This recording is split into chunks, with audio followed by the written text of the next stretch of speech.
आइए सोचते हैं कि संख्या 675 को अलग अलग तरीके से कैसे दर्शाते हैं।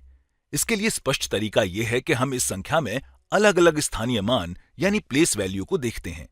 तो आइए देखते हैं। यहां 6 सैकड़े के स्थान पर है, इसलिए ये 600 के बराबर है। मैं इसको लाल रंग में लिखता हूं, 600। यहां 7 दहाई के स्थान पर है, इसलिए ये 7 दहाई या 70 के बराबर है। और 5 इकाई के स्थान पर है, इसलिए इसे 5 ही लिखते हैं।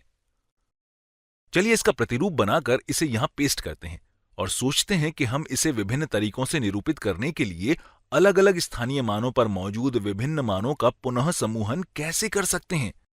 चलिए इसका एक और प्रतिरूप बनाकर उसे हम यहां पेस्ट करते हैं। तो यहां हमारे पास कुल 3 समूह हो गए हैं। अब हम यहां एक स्थान के मान का दूसरे स्थान पर पुनः समूहन करते हैं। उदाहरण के लिए मान लेते हैं कि सैकड़े के स्थान से 1 बाहर कर लेते हैं। तो अगर हम सैकड़े के स्थान से 1 लेते हैं तो 5 बचता है। इसका मतलब यह है कि हमने यहां से 100 लिया, इसलिए 500 होगा। अब इन दोनों अंकों में से किसी को भी 100 दे सकते हैं। मान लेते हैं कि दहाई स्थान के अंक को 100 दे देते हैं। अब अगर दहाई स्थान के अंक को 100 दे देते हैं और यहां पहले से 70 है, तो ये कितने के बराबर होगा? ठीक है, यहां ये 170 होगा। आइए देखते हैं कि इसको दहाई यानी टेंस में कैसे लिखते हैं। हम जानते हैं कि 170 17 दहाई के बराबर होता है, इसलिए हम कह सकते हैं कि ये 7 17 हो जाता है। इस तरीके से आगे बढ़ते हुए दहाई के स्थान से कुछ मान लेकर इकाई स्थान को देते हैं। मान लेते हैं कि दहाई स्थान से 10 लेकर इकाई स्थान को देते हैं। आइए इसे करते हैं। अगर हम यहां से 10 लेते हैं तो ये 160 और ये 16 हो जाता है। अब आइए देखते हैं कि इकाई स्थान को 10 देते हैं तो क्या होता है। हम जानते हैं कि 10 जमा 5 बराबर 15 होता है, इसलिए ये 5 अब 15 हो जाता है।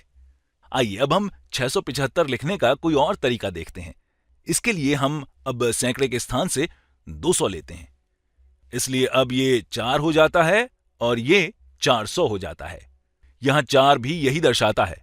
अगर हम 100 दहाई स्थान को दे देते हैं और बाकी 100 इकाई स्थान को दे देते हैं, या इसे ऐसे कह सकते हैं कि हम इस 200 को पुनः समूहन कर रहे हैं।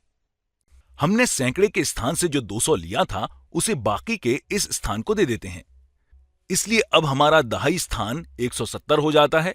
यहां 170 का मतलब 17 दहाई यानी 17 टेंस हैं, इसलिए हम कह सकते हैं कि अब हमारा दहाई स्थान 17 है।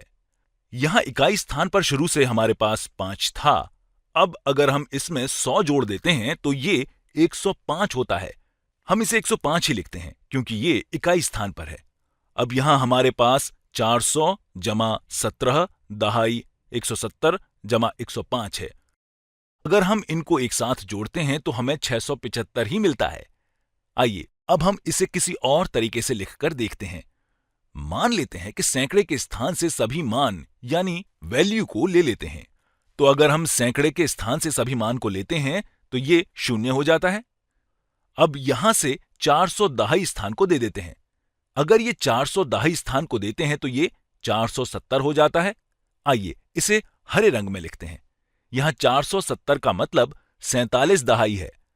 हमारे पास अभी भी 200 है जो हम इकाई स्थान को दे सकते हैं। तो आइए इसे करते हैं। अब अगर हम इकाई स्थान को 200 दे देते हैं तो ये 5 से बढ़कर 205 हो जाता है। इस तरह हमने इसके मानों को फिर से पुनः समूहन कर दिया है, जिससे हमें फिर से 675 मिलता है। तो यहां पर ये सब 675 को दर्शा रहा है। इसलिए अगर आप दाईं तरफ लिखी इन संख्याओं को जोड़ते हैं तो हमेशा 675 ही मिलता है।